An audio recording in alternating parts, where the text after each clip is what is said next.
So I'm Domhnall Macsween and I'm a crofter in Ness and the Isle of Lewis. I've got a mixture of livestock. Got the Highland cows. I've got around about 200 ewes, different breeds from Texel crosses, Blackfaces, Cheviots, Shetlands and Hebrideans. And there's 4 breeding sows, Gloucester Old Spots, and I've got about 350 laying hens as well. What I found probably over the last 5 or so years is that I'm going more back to how my grandfather's generation worked, working with nature rather than against it. The sheep and the cattle out on the moor in the winter, the real benefit for me as well is cutting my feeding costs. I saw the NoFence collars on Twitter first, and they really intrigued me because, like anybody who's got cattle, I had issues with them escaping from time to time. You know, you get a phone call 11 o'clock at night, your cows are out. Nobody wants that. So the collars work using GPS. They are always communication with the GPS satellites, and that is what provides the boundary. They're also over the mobile phone network in communication with an app on my phone, and that tells me if they escape, I get a notification on my phone. If I want to look where they are, I just press refresh and it gives me a real-time update of where they are. I can amend the boundaries. I can look at a heat map of where they've been over the past 24 hours or whatever. It gives me a lot of information without having to leave my bed. Once they approach the boundary, they get an audio alarm. That alarm gets louder and louder as they get closer to the boundary. If they reach the boundary, they'll get a mild electric shock. I think my understanding is that they're around 1/3 the power of an electric fence.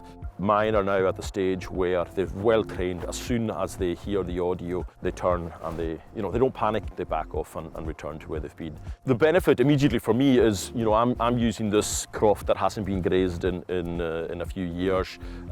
Wouldn't be viable without them because it's not stock proof. I think the thing with fencing's a little bit of a ticking time bomb in the crofting world. It solved these problems for me overnight.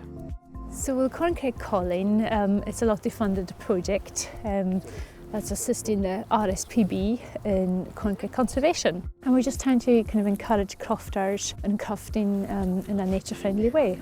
Yeah, well, we would encourage crofters to get involved because obviously we can assist them and we can guide them how to croft in such a way that's beneficial to themselves and the corncrakes. They can obviously now use the NoFence collars, so we can encourage them to use crofts that maybe they couldn't before because maybe the fences are down or dilapidated. So this encourages them to graze it. Interesting stuff. Yeah, I think it's a good opportunity to use the hill more. Fencing is the bane of our lives, so we have mile-long strips that are 25 yards wide. So for every 5 to 10 acres of land, we have 1.5 miles of fencing, and that's not sustainable.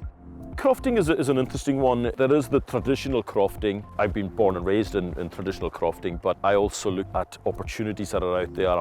We have a really special story that we can share with the world. We're rubbish at sharing that story.